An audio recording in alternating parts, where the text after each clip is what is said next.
IT సోదాలపై Dil Raju వివరణ ఇచ్చారు. తనని ఎవరూ టార్గెట్ చేయలేదని చెప్పారు. సినీ నిర్మాణ సంస్థల్లో ఐటీ రైట్స్ జరగడం కామనే అని చెప్పారు.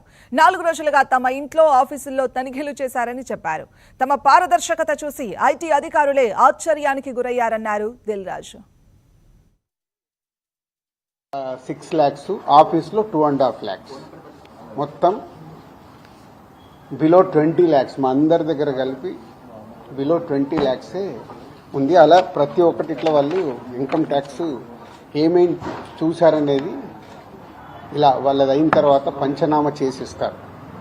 సో క్యాష్ రూపంలో అది. అలాగే 5 సంవత్సరాల నుంచి మేము ఎక్కడ ప్రాపర్టీస్ కానీ వేరే దాంట్లో ఇన్వెస్ట్మెంట్ చేయడం కానీ ఎక్కడ ఏమీ జరగలేదు.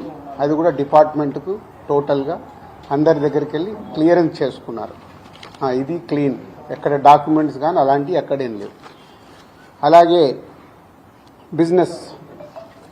బిజినెస్ దాంట్లో ప్రొడక్షను, డిస్ట్రిబ్యూషను, థియేటర్ సైడ్ ఉన్నాం కాబట్టి వాళ్ళకి అన్నీ డీటెయిల్గా కావాలి.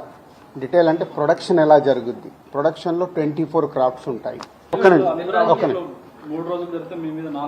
నాలుగో రోజు నాది కాదు, 6 lakhs ఆఫీస్లో 2.5 lakhs మొత్తం బిలో 20 lakhs మా అందరి దగ్గర కలిపి బిలో 20 lakhs ఉంది. అలా ప్రతి ఒక్కటి ఇట్లా వాళ్ళు ఇన్కమ్ ట్యాక్స్ ఏమేమి చూశారనేది ఇలా వాళ్ళది అయిన తర్వాత పంచనామా చేసిస్తారు.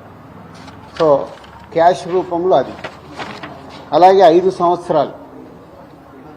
సంవత్సరాల నుంచి మేము ఎక్కడ ప్రాపర్టీస్ కానీ వేరే దాంట్లో ఇన్వెస్ట్మెంట్ చేయడం కానీ ఎక్కడ ఏమీ జరగలేదు.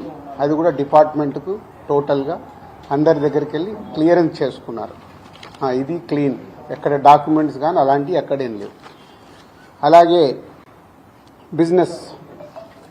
బిజినెస్ దాంట్లో ప్రొడక్షను, డిస్ట్రిబ్యూషను, థియేటర్ సైడ్ ఉన్నాం కాబట్టి వాళ్ళకి అన్నీ డీటెయిల్గా కావాలి. డీటెయిల్ అంటే ప్రొడక్షన్ ఎలా జరుగుద్ది, ప్రొడక్షన్లో 24 క్రాఫ్ట్స్ ఉంటాయి. ఆ 24 క్రాఫ్ట్స్లో లావాదేవీలు ఎలా ఉంటాయి ఒక్కొక్క సినిమాకి. సో ఆ డీటెయిల్స్ అన్నీ వాళ్ళు తీసుకోవడం జరిగింది. అలాగే డిస్ట్రిబ్యూషన్ సైడ్ ఎలా ఉంటుంది, ఎగ్జిబిషన్ సైడ్ ఎలా ఉంటుంది అనేది వాళ్ళన్ని డీటెయిల్స్ అడుగుతూ అందరి దగ్గర తీసుకొని ఫైనల్గా నా దగ్గర నిన్న ఇవన్నిటిని ఎవరెవరు ఏమేమి స్టేట్మెంట్.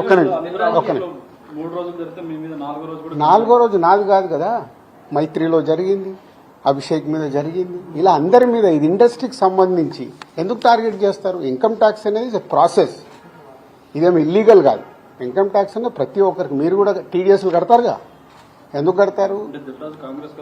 అస్సలు తప్పు. ఇవే అంటున్నా, రాంగ్ న్యూస్లు మీ ఇష్టంకి వచ్చినాయి అనేసుకొని వేయడం ఎందుకు? అభిషేక్ అగర్వాల్ కూడా ఉన్నాడుగా, మైత్రి కూడా ఉందిగా, వాళ్ళకు ఉన్నదాని మీద 18 years అయింది. మా మీద సెర్చ్ జరిగి 18 years, ఏమో 2 years కాలేదు, 3 years కాలేదు. అంటే ఆఫ్టర్ 18 years దిస్ వాళ్ళు ప్రొసీజర్, ఇన్కమ్ ట్యాక్స్ ప్రొసీజర్లోనే జరిగింది, ఎక్కడ ఏమీ లేదు. అనవసరమైన ఎక్కువ మీరు ఊహించేసుకొని హైలైట్లు చేయదు. ఓకే,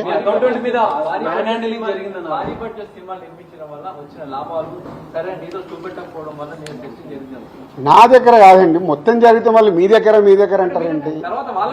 సో అన్ని జరుగుతాయి. It's a process. ఇందాక చెప్పాను కదా, 24 క్రాఫ్ట్స్కు ఎలా స్పెండింగ్ చేస్తున్నారు.